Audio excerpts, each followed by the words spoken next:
श्रीराम जय राम जय जय राम. विविधतेने नटलेल्या आणि रंगांनी भरलेल्या श्रुतीज इकोक्राफ्टमध्ये तुम्हा सर्व रसिक प्रेक्षकांचे पुन्हा एकदा खूप खूप स्वागत आहे. रामनवमी जवळ येत आहे. त्यानिमित्ताने अगदी साधी सोपी श्रीराम प्रभूंची काढलेली ही रांगोळी याचा व्हिडिओ मी घेऊन आज तुमच्यासोबत शेअर करत आहे. व्हिडिओ नक्की शेवटपर्यंत बघा, तुम्हाला तो नक्की आवडेल. तर आपण सुरुवात करूया. पहिल्यांदा एक डॉट टाकला आहे आणि बोटांच्या साहाय्याने त्याला चेहऱ्याचा आकार द्यायचा प्रयत्न करत आहे.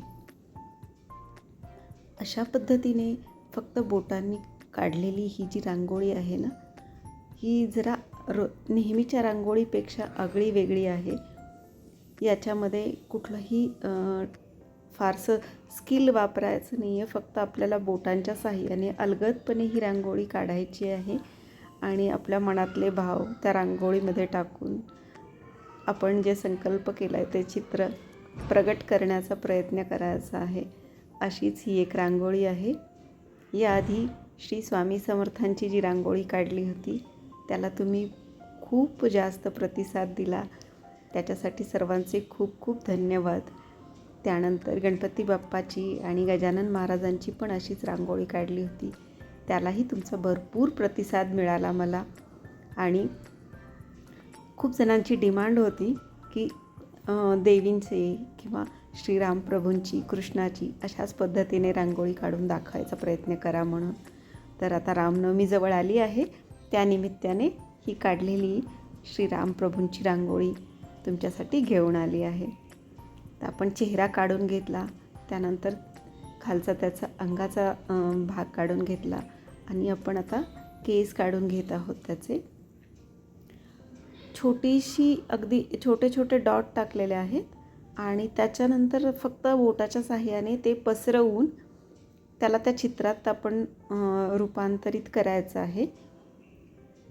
तसं बघितलं तर असं डोक्यात काही हे नसतं की आपण अशा पद्धतीने करायचं, पण जेव्हा आपण देवासमोर उभं राहून ही रांगोळी काढायला हातात घेते, मी खरंच सांगते तुम्हाला, आणि जशी ती साकारली जाते ना, तशी एक वेगळी अनुभूती आणि एक वेगळं चैतन्य त्या रांगोळीमध्ये निर्माण होत असतं आणि आपल्याला एक वेगळी अनुभूती येत असते. तर आजही मला तसंच काही होतं आहे आणि अक्षरशः हात असा थरथरतो आहे. ही देवांची रांगोळी चित्र काढणं खरं तर इतकं सोपं नाही म्हणता येणार. सोपं याच्यासाठी नाही की हे काढताना आपल्या मनामध्ये एक वेगळे भाव असतात आणि ती कुठे आपल्याकडून काय म्हणतात त्याला, की व्यवस्थित होतं आहे ना याची थोडीशी मनामध्ये धाकधूक असते. तर मीही हा प्रयत्न केलेला आहे. कसा वाटतो आहे, कसं होतं आहे, आपण बघूयात पुढे. अशा पद्धतीने रांगोळी टाकून आपण घेतली आहे आणि आता आपण जे केस काढलेले आहेत त्याला टूथपिकच्या साहाय्याने थोडंसं जरा आकार देण्याचा प्रयत्न करत आहोत. तुम्ही बघू शकता, मी जरा जवळून घेतलं आहे आणि हा देखील व्हिडिओ मी कुठेही स्किप केलेला नाही आहे. मी जे काढलं आहे, जसं काढलं आहे तसं अलगद ते सगळंच्या सगळं तसंच तुमच्यासमोर मी सादर केलेलं आहे.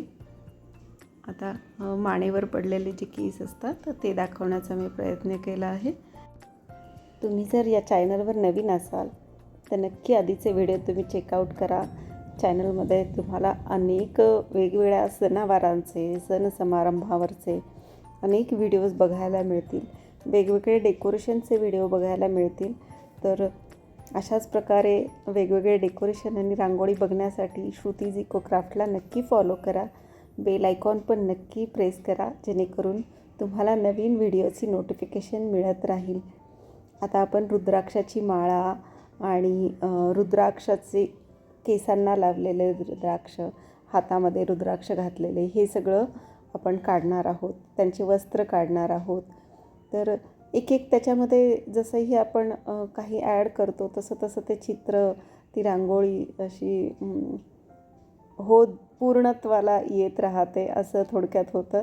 तर तुम्ही बघू शकता की अशा पद्धतीने आपण त्यांचे वस्त्र काढलेले आहेत आणि हे काढताना मनात एक विचार येत होता की ज्यांनी श्रीरामांची मूर्ती घडवली, आत्ता त्यांचे अयोध्येला जे आपलं राम मंदिर उभं राहिलं आणि तेव्हा ज्या मूर्तिकारांनी ती मूर्ती घडवली त्याच्या मनामध्ये काय बरं भाव आले असतील, कुठल्या तेजाने त्यांचं खरंच पूर्ण आत्मा हे होऊन नाहून गेला असेल की श्रीराम प्रभूंची मूर्ती आपल्याला घडवायची आणि इथून पुढे वर्षानुवर्ष अनेक काळ अनेक युग ती मूर्ती लोकांच्या दर्शनासाठी तिथे राहणार आहे.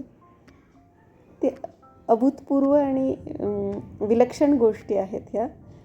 तर हे अशा पद्धतीने रांगोळी काढताना सुद्धा मला असं काहीतरी वेगळ्या दुनियेत जाते मी, थोडक्यात असं होतं.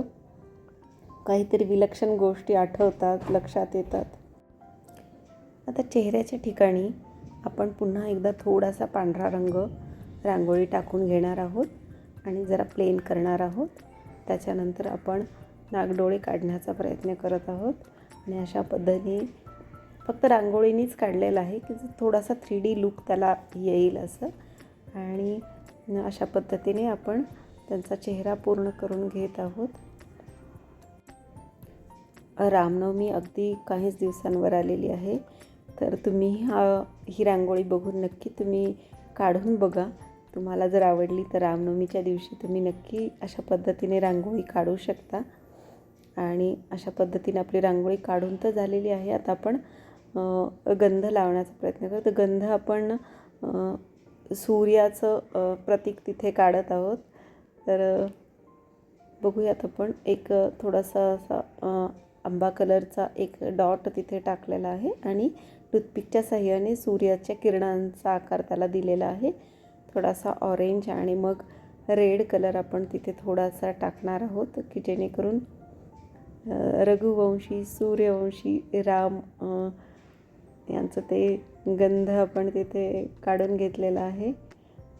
अशा पद्धतीने डोळे पण काढले आहेत आणि त्यांच्या वस्त्रांना एक छोटीशी बॉर्डर केलेली आहे. तुम्हाला व्हिडिओ कसा वाटला मला नक्की कमेंट करून सांगा. तुम्ही हा व्हिडिओ कुठून बघता आहात तेही मला नक्की सांगा, जेणेकरून मला लक्षात येईल की हा व्हिडिओ कुठंपर्यंत पोहोचलेला आहे. आणि श्रीराम प्रभूंचं सगळ्यात आवडतं शस्त्र असं म्हणता येईल किंवा त्यांच्याशिवाय त्यांची कल्पना आपण करू शकत नाहीत असं धनुष्यबाण आपण इथे काढण्याचा प्रयत्न करत आहोत. तर अशा साध्या सोप्या पद्धतीने आपण धनुष्यबाण पण काढून घेतलेले आहेत. तर आणि खाली धनुष्य पण काढणार आहोत आपण आत्ता. तर बघूयात धनुष्य कसं काढायचं ते.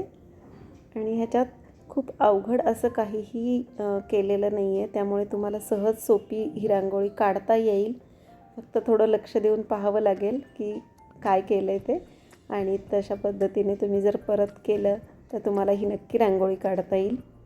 अशाच सोप्या सोप्या आणि खूप वेगळ्या आगळ्या वेगळ्या अशाच रांगोळ्या मी तुमच्यासाठी घेऊन येण्याचा प्रयत्न करत असते नेहमी.